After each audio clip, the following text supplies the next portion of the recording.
Bonjour à tous, bienvenue donc à cette conférence qui est organisée dans le cadre du salon Top Recrutement dédié aux ingénieurs et aux techniciens. Salon organisé par le groupe Infopro Digital et salon qui se tient jusqu'à demain soir en ligne. Avant que nous démarrions, je précise aux gens qui nous écoutent que vous pouvez à la fois aller dans le chat, faire des discussions et si vous souhaitez poser des questions, vous avez un petit onglet questions en haut à droite. N'hésitez pas, on prendra un temps à la fin de la conférence pour vous répondre. Alors donc cette conférence a pour thème l'ingénieur et le technicien de demain. À quoi va ressembler demain l'ingénieur et le technicien. Vous le savez, le métier d'ingénieur évolue, celui de technicien aussi. La crise a encore fait bouger les lignes. On l'a vu avec l'enquête que publie le groupe Infopro Digital. On a des métiers qui sont de plus en plus à la croisée des chemins. L'ingénieur n'est plus seulement un technicien, il est un technicien, souvent un technicien très qualifié, le technicien aussi, mais il doit aussi être doté de connaissances plus larges, l'intelligence artificielle, le big data, le cloud, enfin, etc. Et de compétences aussi qui peuvent être transversales, du type management, communication, etc. C'est vrai pour l'ingénieur et ça l'est aussi quand même pour le technicien qui voit aussi sa palette de compétences s'élargir. Alors, comment en fait améliorer son employabilité, puisque c'est ce qui vous intéresse, comment se préparer au mieux aux besoins des entreprises maintenant et demain, et à quoi finalement va ressembler cet ingénieur demain. Donc, pour répondre à ces questions et vous aider dans votre recherche, nous avons invité je vais vous déjà Renaud Alliou, bonjour. Vous m'entendez? Oui, vous m'entendez. Bonjour. Bonjour. Vous êtes diplômé de Supélec, vous avez aussi un doctorat en astrophysique, donc vous êtes quand même extrêmement diplômé, et à 37 ans, vous êtes à la tête d'une start-up qui s'appelle Preligence, qui est spécialisée dans l'intelligence artificielle pour la défense et le renseignement. Vous expliquerez ça plus précisément tout à l'heure. Et vous avez été d'ailleurs lauréat des trophées 2020 des ingénieurs du futur, qui est organisé par l'usine Nouvelle et Industrie et Technologie, deux titres du groupe. Donc vous allez nous raconter votre parcours et nous expliquer aussi l'importance que revêt l'innovation et donc du coup l'ingénieur de demain c'est qui et quels sont les besoins du coup des entreprises en la matière. Quand on parle innovation, on a un peu tendance, c'est un peu caricatural, on pense au secteur privé, mais c'est totalement faux puisque le secteur public aussi innove énormément. Et donc, c'est aussi, on l'a vu aussi dans notre enquête que vous pourrez regarder ultérieurement, le privé est un secteur qui recrute, mais le public aussi, il y a aussi de très fortes opportunités. Et donc, nous avons invité Florent Boitias. Donc, Florent, bonjour. Donc, vous travaillez au CEREMA. Bonjour. Donc, vous travaillez au CEREMA. Alors, le CEREMA, c'est le Centre d'études et d'expertise sur les risques, l'environnement, la mobilité et l'aménagement. Je vérifie mes notes pour ne pas oublier une initiale. Donc, c'est un établissement public, en fait, qui est placé sous deux tutelles, enfin, sous double tutelle du ministère de la Transition écologique et du ministère de la Cohésion et des Territoires et des relations avec les collectivités territoriales, pour être complet. Et vous êtes chef du groupe et pilote de la mission Ville et Territoires Intelligents, et vous avez notamment, pas que, mais notamment en charge ce qu'on appelle les fameuses Smart Cities. Donc, vous nous expliquerez aussi comment le public recrute des ingénieurs dans ce domaine-là et quelles sont aussi les évolutions en la matière. Et nous conclurons par le regard d'une école, une école prestigieuse en l'occurrence, l'ESTP, l'école spéciale des travaux publics du bâtiment et de l'industrie, avec Claire-Marie Chaffin. Bonjour. Bonjour.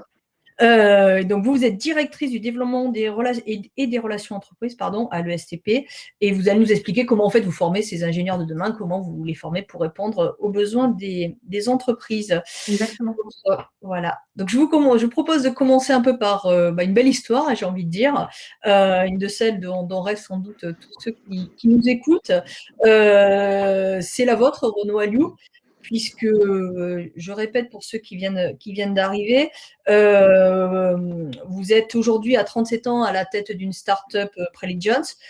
Florent, qui est spécialisé dans l'intelligence artificielle, renseignement défense. Et Florence Parly, d'ailleurs, la ministre des Armées, l'a qualifié de pépite. Déjà, première chose, expliquez-nous ce que vous faites, parce que l'intelligence artificielle, Preligence, c'est quoi? Qu'est-ce que vous faites? Alors, qu'est-ce qu'on fait chez Preligen? C'est une très bonne question. Donc, Voilà. Preligen, c'est une De manière société, donc on est concrète. déjà, première chose, on est éditeur de logiciels, donc on vend des logiciels. Donc, on vend des logiciels qui embarquent de l'IA. L'IA étant une partie du logiciel, mais pas que. Quand on parle d'IA, ça va être principalement du deep learning, du machine learning, donc c'est-à-dire des algos qui vont reconnaître des choses. On a commencé par l'image satellite, puis après on va sur d'autres données. Donc ils vont reconnaître en fait des patterns et des signaux intéressants pour des analyses de renseignement et de défense. Et donc, basiquement, on va leur permettre, parmi le flot de données qu'ils ont, d'aller chercher les choses qui sont intéressantes pour mettre leur intelligence. Parce que aujourd'hui, on a plein de capteurs, des satellites, des avions, il y a des données open source. Et donc, nos logiciels vont permettre de traiter ces données, sur qu'on met les flux de données. Et puis, derrière, on va dire à l'analyste, attention, il se passe un truc intéressant ici, il se passe un truc intéressant ici. On va regarder. Quand avant, ce qu'ils faisaient, c'était un peu aller regarder soit à l'expérience, soit en fonction de ce qui est chaud ou pas. Mais c'était un peu dur de focaliser l'attention dans un volume de données extrêmement important qu'on peut avoir aujourd'hui dans les armées. Donc ça c'est ce que fait la société qui est créée aujourd'hui depuis 5 ans et aujourd'hui avec quasiment 130 personnes, je pense à date. Et vous travaillez beaucoup avec la défense, enfin, le ministère de la Défense, enfin, vous travaillez avec qui? Voilà, donc nous, nos produits sont principalement des produits pour le renseignement à la défense. Donc on travaille aujourd'hui avec la France et puis ce qu'on va appeler les pays alliés, donc OTAN, des pays, par exemple Japon, ce genre de pays. Donc on a à peu près 2 tiers de nos chiffres d'affaires qui est fait en France et ouais, 60% en France, 40% à l'étranger, on va dire. Euh, Avec bien entendu des produits qui sont un petit peu sensibles, donc on ne va pas diffuser à tout le monde, mais une vocation d'aider des pays qu'on va appeler verts, les pays avec qui la France et puis nous en tant que société surtout acceptent de travailler. D'accord. Je disais en introduction, vous êtes diplômé de Supélec, vous avez un doctorat en astrophysique. Racontez-nous un peu votre parcours, votre formation et votre expérience professionnelle avant de créer cette société Preligen. Comment en fait on se retrouve à traiter cette société? Je pense que votre parcours peut intéresser les ingénieurs ou futurs ingénieurs qui nous écoutent. Donc moi j'ai fait une école d'ingé, j'ai toujours été intéressé un peu toujours par l'aérospatiale et la défense. J'ai même voulu faire pilote à un moment. Donc j'ai fait une école d'ingé, ma dernière, donc centrale Supélec. Ma dernière année m'a amené à aller à Londres où j'ai fait un master dans ce qu'on appelle Space Science, donc ce qui est ingénierie spatiale finalement. Je suis intéressé par la recherche, donc j'ai fait un doctorat à l'IRAP à Toulouse, donc Institut de recherche aérospatiale, en collaboration avec le CNES, pardon, Institut de recherche d'astrophysique et de planétologie, en collaboration avec le CNES, donc l'Agence spatiale française et Airbus à l'époque. Donc voilà, donc, ce doctorat, c'est de l'astrophysique, mais c'est vrai que moi, je reste un ingénieur, c'est-à-dire que j'aime bien la science, mais c'était pas quelque chose de très théorique. Par exemple, la cosmologie ou ce genre de choses. Moi, j'ai pas le niveau pour ce genre de choses. J'ai jamais été eu l'esprit adapté à ça. Par contre, donc c'est un doctorat à la fois à la limite entre de la science appliquée et du calcul scientifique. On faisait des simulations pour arriver à un petit peu caractériser le parcours. Est-ce qu'on aurait besoin de faire une sonde qui irait autour des lunes glacées de Jupiter, donc la sonde qui s'appelle JUICE. Donc, à la suite de ce doctorat, j'ai été recruté par Airbus pour travailler un petit peu sur le même genre de sujet, donc du calcul scientifique. On a développé des softwares pour analyser un petit peu quels sont les impacts qui pouvaient arriver pour des satellites, donc soit autour de la Terre, soit éventuellement un peu plus loin. Donc, qu'est-ce qui pouvait les impacter en termes d'environnement spatial, de micrométéorites, de radiation, etc. Donc, des choses assez scientifiques, mais avec une approche où on développait des calculs, donc on faisait beaucoup d'analyses de données, en fait. À l'époque, le machine learning existait, mais parce qu'à l'époque, c'est pas non plus il y a 30 ans, mais c'était quand même il y a une dizaine d'années. Non plus Et du coup, 50. c'était moins, comment dire, moins mainstream, on va dire. Et donc, mais on faisait déjà les choses, de la liste de données, des régressions, enfin, des choses qui correspondaient, beaucoup d'analyses. Et ensuite, chez Airbus, j'ai été à la division observation de la Terre, où là, j'ai travaillé plutôt d'un point de vue organisationnel sur une mission, donc une mission d'observation de la Terre, où il y avait plusieurs choses à faire, de l'ingénierie de test, de l'ingénierie du design logiciel, du design électronique. Et donc, pour différentes raisons, on va dire, Airbus est une super boîte. Mais j'avais envie peut-être un petit peu de sortir de la zone de confort et puis essayer de voir ce qui pourrait se passer autre part. En partie, on voyait quand même, nous, aux États-Unis, toute une tendance de fond en termes d'innovation dans l'aérospatiale et la défense, euh, qui avait du mal encore à percoler dans des grosses industries françaises comme Airbus. Et donc, en discutant avec Arnaud, mon associé, qui est quelqu'un que je connais depuis longtemps, qui revenait de Chine, et qui avait eu un peu, il était chez Arava, il avait un peu la même, en se disant, ben, en fait, on pourrait faire des trucs plus rapides, etc. On a commencé à fonder cette société, on a commencé à deux, hein, pour commencer à travailler. En fait, au début, l'idée était un peu plus vague, hein, commencer à travailler sur l'analyse de données, d'images satellites, qu'est-ce qu'on peut faire, comment on peut rendre le truc plus accessible, plus facile. Sachant qu'on voyait qu'en fait aujourd'hui l'analyse de données était l'imagerie satellite pardon était très sous-exploitée, que ce soit dans le civil ou dans le militaire. Et puis en regardant, on a été approché, du coup, on a commencé à rencontrer des gens de la défense et puis on s'est dit mais en fait il y a plein de choses à faire, la façon dont ils travaillent, les données, etc. Donc petit à petit, on a trouvé un concept, des concepts intéressants qui nous ont permis de développer une activité dans la défense et de pousser des produits d'IA permettant d'automatiser beaucoup de tâches et de faciliter beaucoup de travail. Donc, on a fait deux grosses levées de fonds. On a levé 30 millions maintenant, et puis on a un chiffre d'affaires conséquent qui nous permet de continuer à grossir et de continuer à développer des produits pour la défense. En vous écoutant, là, il y a un mot quand même qui me semble ressortir, c'est l'innovation, hein. On voit bien que vous avez voilà, après une expérience quand même extrêmement riche au sein d'entreprise, vous lancez votre start-up, vous créez votre propre emploi quelque part, enfin on pourra peut-être y revenir si on a le temps. Mais est-ce que c'est ça l'ingénieur de demain? C'est celui qui innove tout le temps, qui a toujours un coup d'avance en fait? Pour vous, c'est ça en fait? Alors, Ou pas? je pense pas qu'on ait un coup d'avance. Enfin, Est-ce que on l'innovation a, on a l'impression que les entrepreneurs qui se sont réveillés à un moment en ayant une espèce de vision, tout ça et tout, ça marche pas comme ça. C'est beaucoup de travail, beaucoup de réflexion. Je pense que ce qui est important aujourd'hui, l'ingénieur de demain, je pense qu'il y a quelque chose d'important, c'est de remettre un peu en cause. C'est-à-dire que on a une fausse impression en tant qu'ingénieur que tout est déjà fait. En particulier dans les grandes sociétés, on va se dire, c'est Airbus, c'est EDF, c'est Renault, ils doivent savoir tout faire très bien. Non, en fait, c'est pas vrai. Les technologies bougent souvent et en tant qu'ingénieur, même une personne, deux personnes, en fait, peut arriver avec des compétences ou des idées ou de la remise en cause, en fait, de ce qui est déjà fait. Et donc, c'est ça, en fait, je pense, entre autres en entrepreneuriat, c'est plutôt se dire, aujourd'hui, qu'est-ce qui est fait? Est-ce qu'on peut pas faire mieux?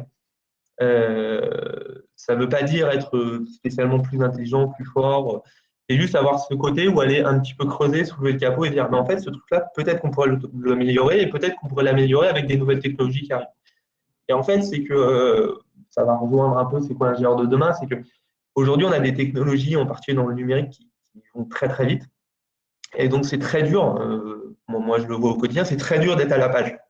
Et on ne peut pas, en fait, personne, même si on prend les plus grosses entreprises françaises, Total, etc., ne sont pas à la page en technique. C'est normal parce qu'en fait, ça va trop vite. Google n'est pas à la page en technologie. Euh, quand je dis n'est pas à la page, il y a des endroits chez Google, chez Total, au CNES ou à la NASA qui ne sont pas optimisés et on peut trouver des moyens d'apporter de l'innovation. Et donc, je pense que si on dit ingénieur demain, je pense qu'il est important, c'est reprendre peut-être la question qui est à droite. Oui, je voulais vous relancer là-dessus, mais vous le faites tout seul. Voilà, je pense que c'est important, c'est à la fois d'être curieux, d'apprendre et puis aller chercher un peu, suivre un peu ce qui se fait, aller chercher les nouvelles technologies, aller remettre en cause et ne pas rester, on va dire, dans l'évitement. Ce qu'on a fait, c'est comme ça qu'on le fait d'habitude et toujours continuer à le faire comme ça. Ça, je pense que c'est hyper important. Nous, dans les gens qu'on recherche et qu'on recrute, on cherche vraiment cet esprit de gens qui sont capables d'aller chercher un peu plus loin, de se former, d'aller réfléchir à des nouveaux langages de programmation, d'aller regarder de nouvelles technologies, d'aller regarder des nouveaux moyens de management. On ne le fait pas que, c'est étonnant, on ne le fait pas que en technique, parce que les gens ont l'impression que l'innovation c'est technique. Nous, on trouve ça vachement super important vraiment d'innover côté ressources humaines. C'est-à-dire, comment on peut réfléchir à des nouvelles pratiques, à des nouvelles des choses intéressantes pour aider les employés, pour les fidéliser, etc. Et, Oui. et je pense qu'en termes d'employabilité, en particulier quand on parle dans le logiciel, puis après je vais arrêter de parler, je parle beaucoup peut-être, mais Dans le logiciel, c'est hyper important d'arriver à comprendre et à suivre les nouvelles technologies, les technologies en fait qui sont prometteuses. Et ça, c'est des fois, même je le dirais, moi je vais regarder ça plus maintenant que le CV ou que l'école où viennent des personnes, non pas que c'est pas important, mais c'est-à-dire que très vite, si on va sur des technologies logicielles, on sort d'école, 5 ans après, si on est resté dans les mêmes technos, si on n'a pas réfléchi un petit peu, si on n'a pas su un peu ce qui s'est passé, eh ben, on peut être pas déclassé, mais c'est-à-dire en fait se fermer certaines portes parce qu'en fait, on n'a pas suivi ce qui s'est passé. L'intérêt, c'est qu'en fait, on peut se former très bien aujourd'hui, et même si pendant 5 ans, on n'a pas suivi, en fait, si on se prend 6 mois, on se réfléchit, on va à des comptes, des meet-up, on lit des choses, on peut se remettre à la page.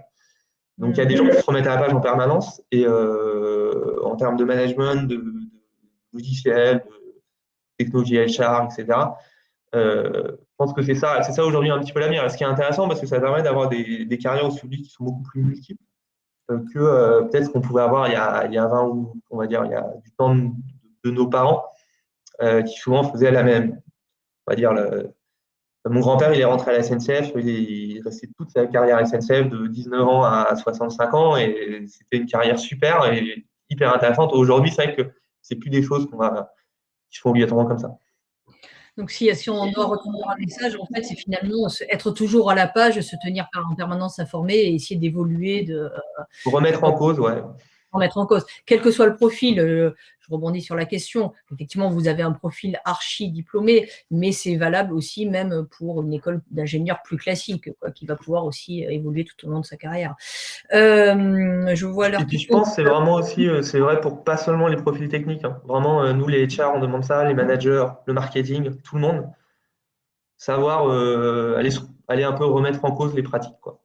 Ouais, savoir innover, se remettre en cause, être à la page, quoi.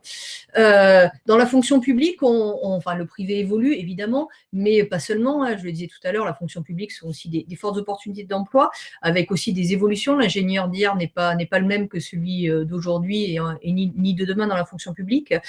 Florent Boitiaz, comme je le disais tout à l'heure, vous travaillez au CRMA, vous êtes surtout en charge vous êtes spécialiste collectivité territoriale, vous êtes en charge de la mission Ville et territoires intelligents, avec notamment les smart cities, mais enfin pas que, mais notamment.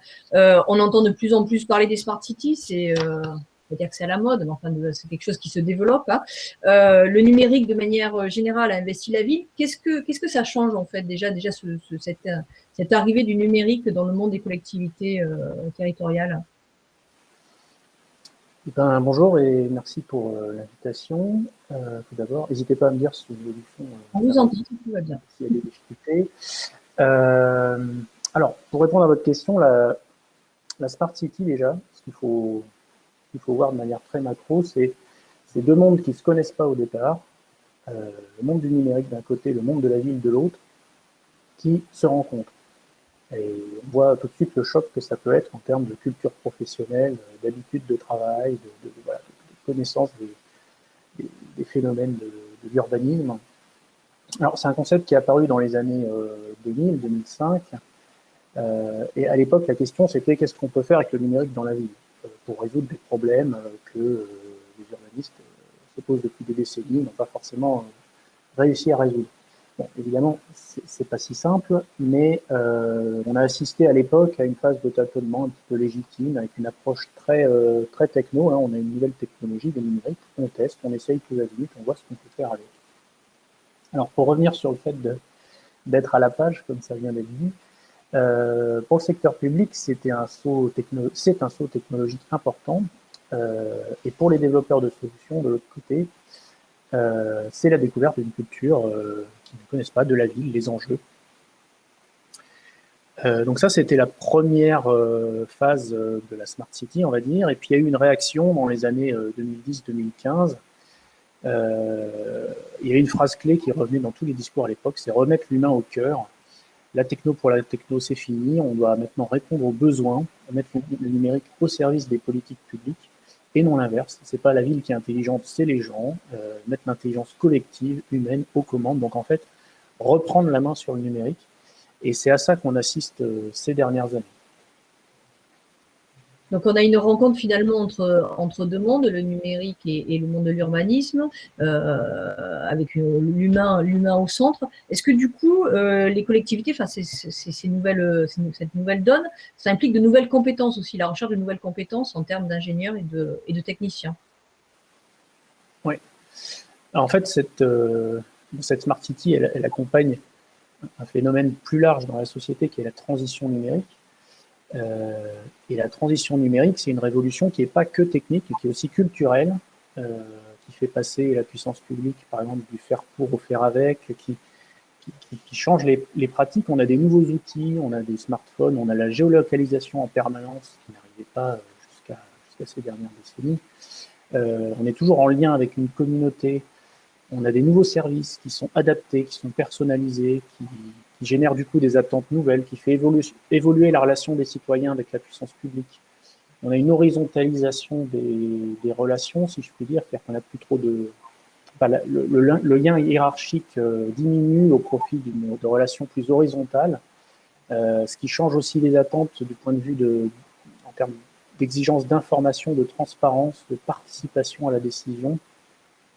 Et donc on voit que pour les collectivités, voilà, il faut monter en compétence sur tous ces aspects-là, il faut faire monter en compétence leurs agents sur le numérique, mais pas que.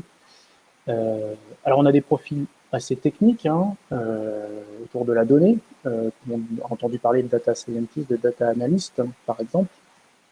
Mais on a un profil qui se développe autour de la Smart City dans les collectivités, c'est des chargés de mission un petit peu transversaux, qui s'appelle chargé de mission ville intelligente, Smart City, territoire intelligent, ville du futur. Le nom varie d'une collectivité à l'autre, mais c'est des personnes qui sont polyvalentes, qui sont capables de comprendre ce qui se passe, de comprendre la révolution numérique, ses impacts, de pratiquer la participation du public sur les décisions qui impactent les gens, d'aller au contact des utilisateurs pour comprendre leurs besoins. Là, on parle de design de service, de design thinking, des compétences aussi un peu nouvelles. Donc, c'est moins des geeks que des gens qui comprennent les enjeux, qui savent animer et faire se rencontrer des gens d'horizons et de cultures professionnelles différentes. Donc, si je comprends bien, c'est plus des stratèges finalement que des geeks. On avait un peu l'image du geek, c'est plus ça en fait. On cherche des stratèges en fait, c'est ça? Oui, tout à fait. Il y a un mouvement qu'on observe dans les collectivités, c'est la place que ça prend dans l'organigramme. En fait, c'est vachement intéressant aussi. Les chargés de mission dont je viens de parler, il y en a certains qui deviennent des directeurs, des directions du territoire intelligent. Il y a des directions qui sont créées autour de ce sujet-là. On a aussi des DSI qui changent de vocation et qui deviennent qui s'intéressent au numérique et aux usages, et plus seulement au hard, à l'informatique et aux services d'informatique. Donc voilà, tout ça, c'est le signe que le sujet prend de l'importance et que ça prend vraiment une dimension stratégique. Et ce qu'on observe ces dernières années dans les collectivités, c'est que le numérique se politise aussi. Enfin, on va encore plus loin. C'est-à-dire qu'aujourd'hui, se politise pas au sens partisan du terme, évidemment, mais on va vers un numérique responsable, inclusif, éthique, souverain. Et donc là, on est bien au-delà de la technique. On est non seulement la technique, on la met au service des politiques publiques, mais en plus, il y a des enjeux politiques qui viennent en plus du fait du numérique. Donc on a eu le RGPD, le Règlement général de la protection des données au niveau européen. Alors là, il y a des profils de référents sur la protection des données, de délégués à la protection des données qui apparaissent, par exemple, en termes de profil. On a des études qui ont montré que les Français étaient mal à l'aise avec le numérique. Il y a des fractures au sein de la population. Il y a des enjeux d'inclusion avec des profils de médiateurs aussi qui peuvent apparaître. On a des enjeux de souveraineté. Qui c'est qui pilote la ville? Est-ce que c'est les applis? Est-ce que c'est la puissance publique? Des enjeux de partenariat avec des acteurs un petit peu disruptifs qui influent sur la population. On a des attaques de plus en plus fréquentes de collectivités. Ça pose des problèmes de sécurité, de cybersécurité. Là aussi, il y a des profils spécifiques qui émergent, des besoins spécifiques qui émergent. Et puis, un aspect aussi qui prend de l'ampleur, surtout ces derniers mois dans les discours, c'est l'impact environnemental du numérique, en fait. Le numérique n'est pas neutre pour l'environnement, donc quand on gère un parc informatique ou quand on veut réguler les usages pour faire des économies de gaz à effet de serre, voilà, on est aussi sur de la gestion de l'animation, plus que sur la technique. Donc voilà, aujourd'hui, il faut savoir comprendre, appréhender, faciliter la décision des élus, animer un écosystème local, créer une dynamique de transformation. C'est assez passionnant, c'est finalement se poser la question de comment on fait la ville intelligemment plutôt que comment on essaye de faire une smart city ou une ville intelligente en soi, ce qui n'a pas forcément beaucoup de sens Le terme est encore très critiqué aujourd'hui. Très bien, merci. Je vois une question, je vous la poserai. Je vais peut-être donner la parole à Claire-Marie Chaffin et nous prendrons la question à la fin. On a bien compris que les métiers d'ingénieur et de technicien évoluent avec des multi-compétences. Enfin, on n'est pas seulement un technicien, on est un stratège, on doit innover, enfin, on doit être à la page, etc., etc. Et donc la question, c'est comment forme-t-on ces ingénieurs? Vous, Claire-Marie Chaffin, je rappelle que vous êtes à l'ESTP, l'École spéciale des travaux publics du bâtiment et de l'industrie, depuis une bonne dizaine d'années. Enfin, l'école existe depuis 1870, mais vous avez vu depuis une dizaine d'années le métier d'ingénieur fortement évolué. À quoi va ressembler l'ingénieur de demain? Alors, s'engager à dire, déjà bonjour à tous, pardon. Alors, je suis le directeur des études, on a fait un switch avec mon collègue, donc je ne voudrais pas mauvaisement influencer les gens qui participent. Aujourd'hui, on l'a entendu, on a besoin de spécialistes, on a besoin de chefs d'orchestre, et donc des gens qui ont des compétences diversifiées, qui savent à la fois être précurseurs, à la fois être scientifiques, parce qu'on a besoin de leur expertise d'ingénieur, on a besoin qu'ils sachent calculer, qu'ils sachent repérer, qu'ils comprennent la data dont ils bénéficient. La difficulté de ce numérique qui est partout, c'est qu'en fait, tous les calculs, tout ce qu'on faisait, tout ce que nos grands-parents faisaient calmement, se fait maintenant à une vitesse infernale. Et du coup, il faut traiter cette data qui est de plus en plus nombreuse, et puis il faut savoir ce qu'on en attend. Elle vient, Renaud l'a dit tout à l'heure, elle vient parfois de très loin, donc il faut savoir vraiment à quoi elle va nous être utile.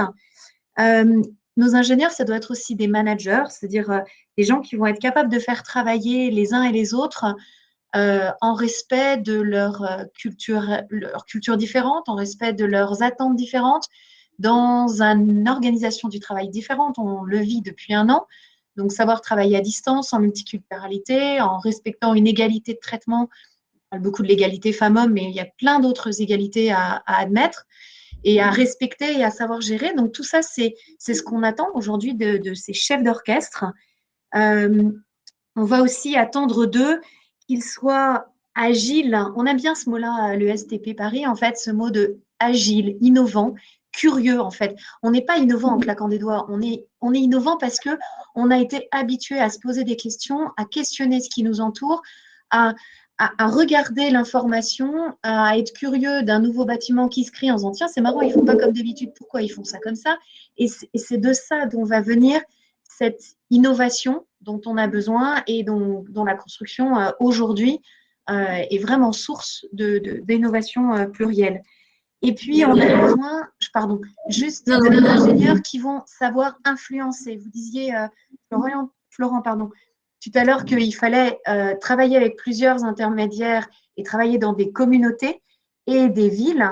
Eh bien, il faut savoir être influent, il faut faire passer les idées, il faut faire passer parfois des projets qui coûtent un peu plus cher, mais qui vont être respectueux ou plus frugaux en matière de consommation de denrées, en consommation de matières premières, qui vont coûter un peu plus cher parce qu'on va utiliser un composant un peu nouveau, mais qui va nous emmener sur une durabilité plus longue. Et ça, notre jeune génération aujourd'hui qu'on est en train de former, ils y sont très attachés. Donc, il faut savoir un peu faire tout ça. Donc, le salarié, le manager de demain, engagé, responsable, curieux, qui sait gérer son influence et ses réseaux dans un esprit entrepreneurial et d'innovation, c'est ça qu'on cherche. Très bien, merci. Et alors justement, vous avez parlé du mot formation. Enfin, comment vous faites évoluer vos formations pour qu'elles correspondent justement à ce profil d'ingénieur de demain, enfin, qu'elles correspondent aux besoins des entreprises, in fine? Alors, c'est vraiment un travail, je trouve, de tous les instants. On a la chance d'avoir des strates très différentes, c'est-à-dire qu'au niveau de nos collègues et de mes collègues qui sont responsables de départements, de filières, etc., on va avoir des comités métiers qui vont faire intervenir nos intervenants, des professeurs associés, des enseignants-chercheurs, des intervenants professionnels qui sont eux-mêmes en activité et donc qui voient au quotidien comment leur métier évolue, quelles sont les difficultés rencontrées, etc., ou quelles sont les attentes. Donc ça, déjà, ça permet tous les ans, tous les 6 mois parfois, de confronter et de questionner le programme pédagogique. On va avoir le conseil de perfectionnement de l'école, comme à peu près toutes les écoles, j'imagine, qui va challenger notre école sur les évolutions, sur de la veille, sur des demandes, sur des appels d'offres. On va avoir tous nos liens avec les entreprises partenaires de l'école qui vont venir challenger nos élèves aussi et qui vont venir nous apporter des projets pour illustrer leur formation, pour la rendre concrète, vraiment. Lorsque une entreprise comme WeWood est arrivée pour le hackathon de l'ESTP avec un projet lié à de l'habitat en bois, ou lorsque une entreprise comme Faya Energy arrive avec un programme pour la végétalisation des bâtiments, on est dans du vrai, on est dans du réel et du concret, et c'est ça qui permet aux étudiants d'allier toutes leurs connaissances, que ce soit de l'expertise ou du savoir-faire pour travailler en équipe, pour répondre à l'attente de l'entreprise. Après, il faut qu'on intègre aussi les nouveaux outils qui sont utilisés par les professionnels. Donc, c'est de l'investissement en lien avec les recommandations de la recherche, toujours, qui vont aller nous tirer vers ce qui peut arriver ou ce qui peut commencer à se mettre en place. Donc là, c'est tout l'appui du secteur des entreprises via les fondations, via notre fondation par exemple, mais plein d'autres moyens aussi, mais qui vont nous permettre d'acquérir des drones, des logiciels de BIM, demain un jumeau numérique avec le nouveau campus à Orléans, j'espère, bientôt un smart grid. Donc, vous voyez, tous ces éléments qui vont rendre la formation applicable à tout niveau. Nous, ça commence au conducteur de travaux post-bac jusqu'au master spécialisé qui rentre en bac+5 diplômé. D'accord, tous ces moyens, en fait, c'est ce qui vous permet d'améliorer l'employabilité de vos étudiants. Les liens avec les entreprises, vous pouvez nous en dire un petit mot supplémentaire? Si, exactement. Alors, les liens avec les entreprises, c'est évidemment les stages d'application qu'ils ont tous les ans de manière obligatoire, c'est-à-dire qu'on va leur libérer le temps pour aller faire ces stages. Il ne faut pas qu'ils le trouvent sur leur temps de congé ou quoi que ce soit. C'est vraiment des moments clés pour nous. Il y a des stages donc, toutes les années pour toutes les formations. Vous avez ensuite tout ce qui est les projets pédagogiques. Le projet pédagogique, c'est de mobiliser une classe entière, voire une promotion, autour de sujets clés, le numérique, l'ingénierie, le business game. Je vous parlais des soirées d'innovation. On a terminé jeudi soir la soirée étincelle pour les ingénieurs de première année. Ils avaient 5 heures pour imaginer sur la base de 7 mots très différents une innovation dans le secteur de la construction. C'était des entrepreneurs de l'ESTP qui étaient leurs coachs ainsi que quelques chefs d'entreprise. Et en fait, l'idée, c'est vraiment qu'à tout moment dans la formation, ils soient dans cet aller-retour permanent. On a des conférences, des masterclass, j'imagine, comme beaucoup d'autres écoles. Mais c'est vraiment ce lien qui doit se renforcer et qui permet en fait la rencontre, le retour d'expérience, le challenge, le questionnement. Et tout ça permet à nos élèves de se construire en fait, d'aller chercher des ressources complémentaires, de s'interroger, d'aller faire un double diplôme dans une autre école en partenariat avec le STP, de partir à l'étranger, de rester en France. Et c'est ça qui permet de faire des parcours, non pas individualisés, parce qu'il ne faut pas faire de fausses promesses, mais qui va prendre les options les plus fines possibles pour respecter ce que la personne a envie, tout en lui apportant ce bagage de curiosité générale et de savoir-faire, parce qu'il y a quand même beaucoup de techniques.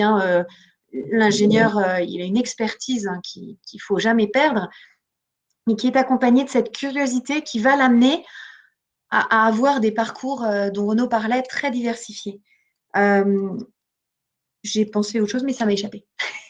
C'est pas grave. On va prendre une question, ça va vous revenir. Je rebondis un peu parce que je vais reprendre cette question parce que ça correspond un petit peu à ce que vous disiez, quoi.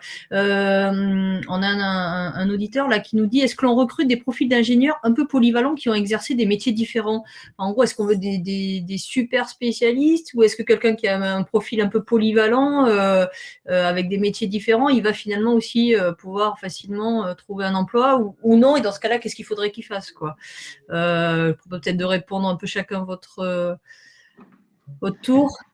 Renaud Alliou, et puis après on prendra le public, et puis Claire-Marie Chaffin si vous voulez réagir aussi.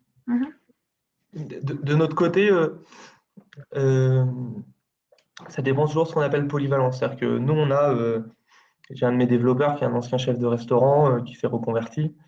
On a des gens qui ont des connaissances diverses, qui peuvent par exemple avoir des postes en product management parce que c'est un poste assez transverse. Par contre, c'est valorisé toujours d'avoir une certaine cohérence et un fil rouge. On arrive, et puis surtout d'avoir quand même certaines connaissances techniques. C'est-à-dire que, en particulier dans les métiers numériques et d'IA, il faut quand même avoir une certaine connaissance technique dans ce qu'on fait. et pas juste quand je viens d'une école généraliste, hein, mais c'est vrai que des écoles très généralistes où il n'y a pas de spécialisation, c'est des fois un petit peu dommage dans le sens où on sort avec des profils d'école qui sont très juniors. Donc, il faut aussi dans ces premières années ou dans ces projets à côté, savoir aussi développer certaines compétences quand même un petit peu avec un petit peu de fil rouge.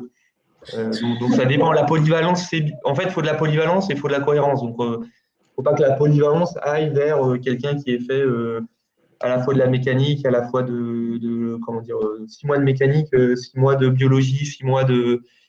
Là, ça a du mal à trouver une cohérence, quoi. Il faut qu'il y ait un fil rouge. On dit aussi que l'ingénieur est de plus en plus diplômé, et notamment fait de plus en plus des doubles formations. Ça rejoint aussi un peu ça. C'est-à-dire que c'est important aussi d'avoir des doubles formations. Claire-Marie Chaffin, Florent Boitiaz pourrait réagir après. En fait, c'est quelque chose à on a beaucoup, etc. Non, allez-y. On a beaucoup reproché on a pu reprocher, aux ingénieurs de parfois manquer de capacité à faire passer leurs idées. Peut-être parfois, on se souvient, enfin, ceux qui ont un peu plus de 40 ans doivent se souvenir de cette blague sur l'ingénieur informaticien qui était un peu autiste. On l'a dit tout à l'heure, c'est plus du tout le cas aujourd'hui. Au contraire, c'est toujours avec cette volonté d'être curieux. Je rejoins Renaud, c'est pas tellement il faut faire attention en termes de polyvalence. Ce qui est intéressant, c'est le polyparcours peut-être avec une logique d'ensemble et un enrichissement d'une fois sur l'autre. C'est-à-dire qu'on va travailler dans un domaine, peut-être dans une petite structure, puis aller dans un grand groupe dans lequel on aura peut-être une voie un peu plus resserrée, puis repartir, peut-être créer une start-up, revenir parce qu'on s'est rendu compte où on a été racheté, où ça n'a pas marché, ce qui arrive, et revenir peut-être dans une structure publique, justement, en apportant la richesse que l'on connaît du fonctionnement différent. Et le double diplôme, il va permettre en fait d'allier à une première, je vois pour les ESDPiens, on a une expertise très technique qui est très forte, avec une capacité de calcul, une capacité de compréhension, de la recherche, etc. Et on va l'allier à des savoir-faire peut-être plus transversaux, liés au management, liés à la communication, liés au marketing, liés au métier finance de l'entreprise. Et en fait, ça enrichit le parcours. Après, c'est sûr que si on part, on a fait construction et qu'on part ouvrir un restaurant, c'est super parce que tous les parcours sont intéressants. C'est peut-être difficile de revenir après en disant finalement, ça n'a pas marché. Et voilà. Après, il y a une certaine, en effet, logique d'ensemble auquel sont sensibles les entreprises. Mais l'expérience multiple, je trouve, est très intéressante. Florent Boitier, regarde là de public. Oui, effectivement, il ne faut pas avoir des parcours totalement incohérents, mais ce qui peut être intéressant, et je rebondis sur ce que vous dites, Claire, Marie, c'est la diversité des postures, en fait. C'est-à-dire autour d'un fil rouge, effectivement, avoir cumulé des postures différentes dans des petites structures, dans des entreprises, et du coup, dans le public, parce que sur ce type de profil-là, je sais qu'il y a eu des recrutements, pas dans la fonction publique territoriale, enfin des recrutements externes, pour le coup, et sur ces innovations, sur le saut technologique que ça représente et sur la nécessaire coopération aujourd'hui entre le public et le privé sur ces questions de Smart City, c'est vrai qu'avoir des profils qui savent parler aux deux mondes, c'est extrêmement précieux. Donc voilà, à ce titre-là, oui, c'est surtout l'accumulation des expériences dans des cultures de travail différentes, peut-être plus que sur des expertises multiples, que ça va être intéressant, quoi. Je pense que ce qui est important, ce qu'on disait tout à l'heure, c'est aussi la capacité à se former, à retourner à un moment, chercher une formation complémentaire, enrichissante, qui permet peut-être de rentrer dans un domaine encore plus précis que ce qu'on avait, ou au contraire de l'ouvrir. Mais ça, c'est très intéressant. Et aujourd'hui, je reprends votre exemple des collectivités. J'avais été très intéressée de la construction des équipes pour les JO 2024, en fait, qui sont très pluridisciplinaires. Et c'est grâce à cette richesse-là, en fait, que ça fonctionne, les Solidéo et autres comités d'organisation. C'est parce que chacun a une complémentarité, en fait. Et c'est ça que vont chercher de plus en plus les entreprises demain dans leurs équipes. Donc, l'intérêt d'aller chercher, alors parfois c'est des formations diplômantes, parfois c'est simplement des formations techniques en plus. Alors, nous avons dans la salle, on a des gens qui cherchent plutôt un emploi. Je rebondis sur une des phrases, il y en a un qui dit qu'il faut savoir s'adapter aux situations et aux demandes des recruteurs. Mais alors, qu'est-ce que vous cherchez en fait en tant que recruteur et comment, côté école, vous les préparez à cette réponse? Il nous reste 3 minutes pour répondre, je vous laisse une petite minute chacun. Qu'est-ce que vous allez chercher, vous, Renaud Alliou, et ensuite Monsieur Boitias qu'est-ce qui va faire le plus? Moi, si je voudrais te dire une chose, c'est une personne qui a envie, quoi. C'est-à-dire quelqu'un qui a envie, qui est motivé, il peut s'améliorer dans tout, la technique, il peut s'améliorer dans tout. S'il est motivé, ça se passera toujours bien. Dans la fonction publique, même si vous n'êtes pas recruteur, à Florent Boitias, est-ce que vous pensez qu'il y a vraiment des qualités qu'on recherche plus spécifiquement ou l'intérêt peut-être du service public, enfin en tout cas des profils Oui, une envie également, peut-être pour renvoyer à ce que je disais tout à l'heure, mais une hauteur de vue, une maîtrise un petit peu des enjeux, alors ce qui implique peut-être un certain recul et ce qui va favoriser des profils peut-être plus seniors, mais voilà, un parcours assez riche et avec une capacité d'analyse assez forte. Pierre-Marie Chaffin, du coup, comment vous les préparez à mieux répondre aux besoins des recruteurs, à les connaître déjà, parce qu'ils ne les connaissent pas tous, hein, notamment, enfin, on voit dans certaines études, la fonction publique reste quand même assez méconnue, autant les grands groupes, BTP, tout le monde va connaître. C'est le plus difficile, c'est d'ouvrir certaines œillères sur des structures de plus petite taille, sur des entreprises qui ont peut-être moins pignon sur rue, sur les collectivités. C'est pas toujours évident. On y travaille beaucoup avec des outils comme ce qu'on appelle nous le portfolio soft skills, qui est un portefeuille de compétences transversales qu'on leur fait constituer sur 3 années, sur lequel ils s'interrogent en fait sur leur parcours, sur lequel ils doivent questionner des professionnels sur leur retour d'expérience. On les rapproche aussi de nos alumni. C'est une vraie force dans nos écoles que de s'appuyer sur les diplômés plus ou moins anciens pour voir un peu quels ont été les parcours, pour pouvoir se projeter. Et puis, les entretiens CV, les tests type à blanc, c'est quand même des grandes richesses. Mais voilà, je pense aussi beaucoup au retour d'expérience, toujours assez intéressant. Renaud Alliou, vous avez créé votre propre emploi, vous en l'occurrence. Il y a peut-être des gens dans la salle qui ont envie de créer leur propre emploi. Qu'est-ce que vous leur diriez pour faire ce grand saut Je pense que c'est ce qui est. Alors, il y a deux choses qu'on peut dire pour être entrepreneur. La première, c'est pas avoir peur. Il y a beaucoup de censure. On se dit, oh, je suis pas assez intelligent, je suis pas assez fort. En fait, il y a plein de gens qui seraient sûrement super forts en entrepreneur, sauf qu'il y a très peu de gens qui le font. Donc, même si vous n'êtes pas le plus intelligent, le plus fort, en fait, on s'en moque. Déjà, le fait de le faire, c'est 95% du chemin. Et finalement, aussi, se mettre en cause tout le temps. C'est-à-dire que la première idée qu'on a, en général, elle est nulle. La deuxième aussi. La troisième. Et donc, en fait, il faut apprendre à se tromper parce que si on reste sur en se disant c'est ça que je veux faire, c'est comme ça que ça va se passer, ça n'a jamais marché. Merci. La conférence va bientôt se terminer. Vous l'avez compris, je pense que le métier d'ingénieur, le métier de technicien évolue, a beaucoup changé. Si on devait résumer, je pense quand même que je vais reprendre votre expression. En fait, il faut être à la page, donc ce qui suppose d'être à l'affût de tout ce qui se passe, de se former en permanence et d'oser en fait, oser innover, oser s'informer, etc. Écoutez, on va devoir interrompre cette conférence qui se termine. Merci à tous en tout cas pour votre participation. Merci aux auditeurs et merci à vous. Merci. Au revoir. Au revoir.